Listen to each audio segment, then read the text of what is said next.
Welcome to the Fire and Emergency Services Administration course at East Georgia State College. I know this is the first course for many of you, and I'm Beverly Walker. I am your instructor for this course. So welcome. I wanted just to take a few minutes to kind of introduce you to the course, to how I lay out my courses in D2L, the course site in the learning management system that we use here at USG. The course, as you can see, is about 15 weeks, and we're going to be spending a lot of time together during the length of the course. Most of my courses are set up where if you look at the content link, and I have my computer up over here, and that's why I'm looking over to the side. I just want to make sure I'm giving you the right instructions. Under content, you will see a list of everything that all the modules that are on the course site. In this particular course, you've got the syllabus. Of course, you want to look at that. It gives you some information about what's expected of you during the course. Print it out, keep it with you, because probably the way I look at it, the most important pages are the last 2 pages or 3 pages that give you the course schedule. And this will help you to keep on track with what is going on. So print that out, keep that close by, but it also gives you information about grading, about the book, about policies, procedures, all those kinds of things. So make sure that you look at that and take a few minutes to absorb all of the information that is contained in the syllabus. The next tab under the table of contents is our resources. There is a tab for you to contact your professor. I have a chat module that, as if you watch the very first video, I sometimes forget to turn it on. I have to open it up every day, and then I open it up and seem to leave my desk, and so it kind of defeats the purpose. But I'm promising to do better with that. So you can chat with me that way. There's also a chat resource with our library staff. We have a wonderful library staff here at the college. If you need help in any way, you can chat with them. If you're having trouble with Galileo or any other, you need some kind of reference or just some direction from them, they would love to chat with you. They do have longer hours during the semester. I think they're open till 7:30 or 8, and like Monday through Thursday, and they are open some on the weekends. But we do have a great staff, and they would love to help you out. So those 2 options are under our course resources. And there's kind of a course map, and it's kind of a how to do stuff. There's a section about what we call netiquette, about your discussion board, about your email. We want to make sure that we're handling everything in a professional manner and that no one gets offended. So you can state your opinion, but just do it nicely. And then there's some links to some videos for D2L. If you're having trouble using D2L, like how to take a quiz, how to use discussion in the content. So there's some short videos that you can watch that may help you out with that.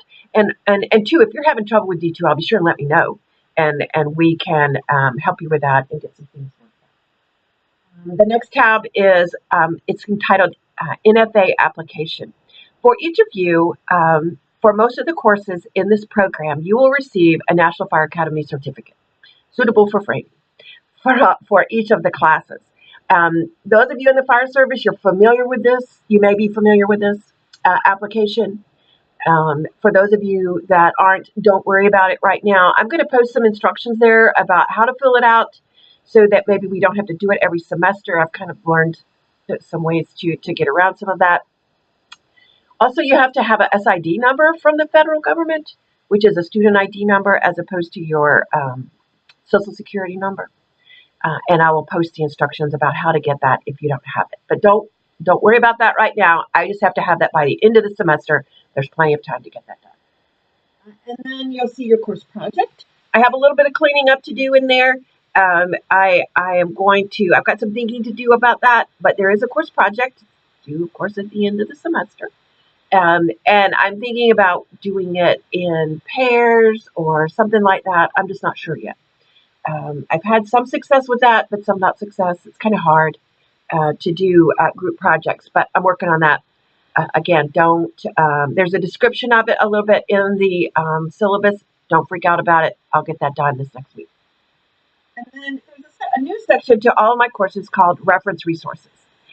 This is where I put references that you could use in a course.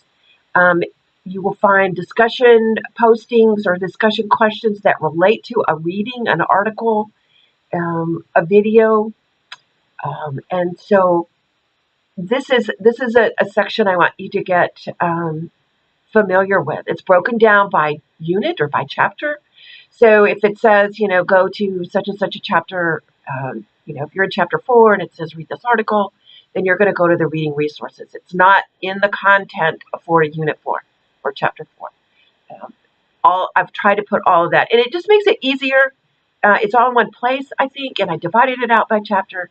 I hope that you find it easier than some other people did when it was in with the content. But that's where all your readings are, other than your textbook, of course. And then we start the chapters, chapter 1 all the way down through chapter 13. And so each chapter is going to open every week. I'm working really hard this semester to keep classes together as a group. Some people get behind, some people like to work ahead.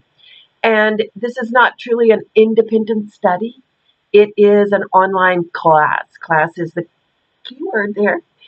So it is more of a collaboration. I want us to stay together and try to stay up together. And that's my goal. If you get behind, that's fine. Just let me know and we can get you caught up. But I want to try to close the gap between behind and ahead, and so that we're all kind of in the same week, working along. So each one will open your discussion. The same thing's true for your discussions. The same thing's true for your quizzes. They will open and close. I give you extra time for the quizzes. I know shift work can be a problem for a lot of people, and so I understand that. And so I don't give you, one day to do a quiz. It's open for like a week and a half, I think is what I've given you. Should be plenty of time, but don't let that keep you from get behind or staying with the class. If I have to, I'll close it to make sure that everybody is staying together as a group. So I welcome you to this course. It is an overview of a lot of the things that we're going to cover throughout the FESA program.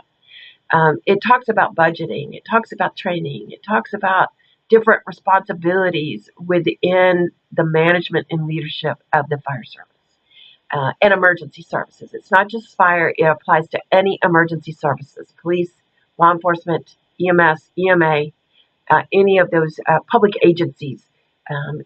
We know that public administration, public work is different than private. And so this helps to bring out some of those aspects.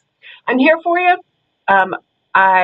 Emailing me is probably the best way that you can get in touch with me. And if you need, I realize that some things are too complicated for email. If you need to talk, then certainly that's an option. You can certainly call me. I'm in and out a lot. And so I wish each of you the best of luck. Take some time and get familiar with the course site and how it works, and then get started on the course. And we will be talking to you very soon. Thanks so much. And if you have any problems, you be sure and let me know. Thank you.